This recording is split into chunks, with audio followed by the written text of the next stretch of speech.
askotan egiten den liburu bat, dela pertsonai nagusi batzuk, eta haien abendurak, edo haien irudiak beste egoera desberdinetan. Eta, aizpabiak eta liburu desberdin edo liburu klasikoetara, referentziak, eta azkenean ateratzen dira irudiak leku askotan. Eta hori izan, pizkatxo bat, zailtasun bat, da bestia zan, hori egiten duela, hori ama gaiztuarena zienan esan duzu, ez dela betiko gaztentzako ipuina, laia, eta beti daukala, hori pizkatxoa planteamendua amak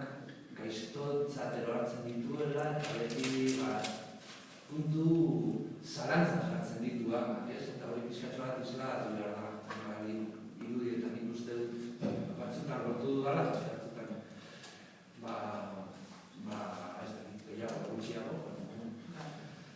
Da, saiatu horrek ikuste pizkatxo bat onpondu ditugula, eta lortu ditugula ondo gitea, ez dakit, azkenan pozik,